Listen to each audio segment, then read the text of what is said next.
বিএনপিকে মেলাইন করার জন্য, বিএনপিকে নানাভাবে কলঙ্কিত করার জন্য প্রচেষ্টা। একটা তো ফ্যাসিবাদের দোসররা তো আছেই, নানাভাবে নানা দিক থেকে তারা কাজ করছেন, প্রশাসনে, পুলিশে, তারপরে নানা জায়গায় তাদের অবস্থান রয়েছে। এমনকি মিডিয়াতেও একেবারে সবাই যে আন্দোলনের পক্ষে ছিলেন তা তো না, আপনারা সেটা নিজেরাও জানেন। সেখান থেকেও থাকতে পারে, মালিকগুলো তো অনেকেই ছিল ফ্যাসিবাদের একেবারে কট্টর সমর্থক।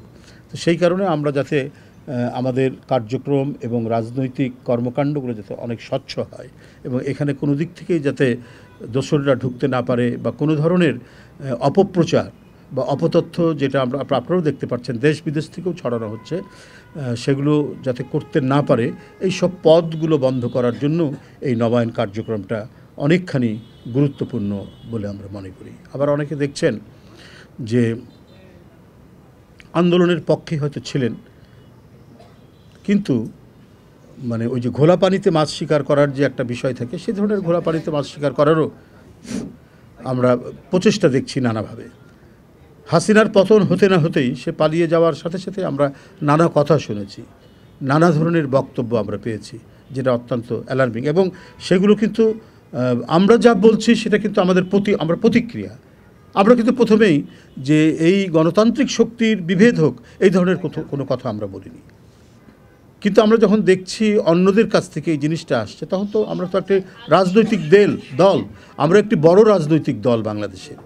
তো বড় রাজনৈতিক দল তো আমাদের তো নিশ্চয়ই সেটি গায়ে লাগবে। আমরা প্রাণপণে চেষ্টা করেছি একটা বৃহত্তর ঐক্যের মধ্যে দিয়ে গণতান্ত্রিক সংগ্রামকে বেগমান করার, এবং সেই সংগ্রামের তো একটা রেজাল্ট এসছে। এবং যে প্রেক্ষাপট তৈরি করতে হচ্ছে, এই প্রেক্ষাপট তৈরি করার ক্ষেত্রে দেশনেত্রী বেগম খালেদা জিয়া এবং আমাদের ভারপ্রাপ্ত চেয়ারম্যান তারেক রহমানের যে অনন্য অবদান, সে অবদান তো এই দেশবাসী কোনোদিনই ভুলে যায়নি। এবং এই যে তাদের নেতৃত্ব এই গণতান্ত্রিক সংগ্রামকে চূড়ান্ত পর্যায়ে নিয়ে আসার ক্ষেত্রে আমাদের এমপি ছিলেন, নির্বাচিত প্রতিনিধি ছিলেন, ছাত্র, যুবক, কত অসংখ্য মানুষের জীবন দিতে হয়েছে। আর জুলাই আগস্টের বিপ্লবে তো একেবারে অকাতরে যে রিকশাওয়ালাগুলো মারা গেছে, সেগুলোও তো বিএনপির সমর্থক। কত ছাত্র এবং যারা তরুণ শিক্ষার্থী, এদের অনেকেই হচ্ছে বিএনপি পরিবারের সন্তান, আর সরাসরি ছাত্রদল করে বা যুবদল করে এরাও তো অনেকে মারা গেছেন, শহীদ হয়েছেন।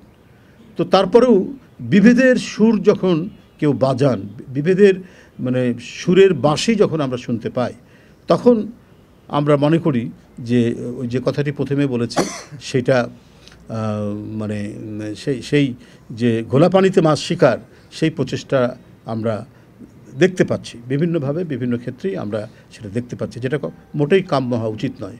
কারণ আমাদের এই আন্দোলনের বিজয়, এটা অনেক বড় শক্তি, অনেকেই এটা ভালো চোখে দেখেনি। নানা ধরনের মানে রাষ্ট্রের বাইরে থেকেও তো অনেক চক্রান্ত ষড়যন্ত্র আছে, ভেতর থেকেও আছে। কিন্তু ভেতরের শক্তিরা যখন তারা একটা অফ চান্স বলে একটা কথা আছে না, অফ চান্স নেওয়ার চেষ্টা করে, তখন সেইটা হয় সবচাইতে বড় ধরনের বিপজ্জনক। আজকে আপনারা দেখবেন যে দোসররা তো সব চলে যায়নি, প্রশাসনের মধ্যে আছে না, তারা তো নানাভাবে স্যাবোটেজ করছে। আমরা যার প্রমাণ দেখেছি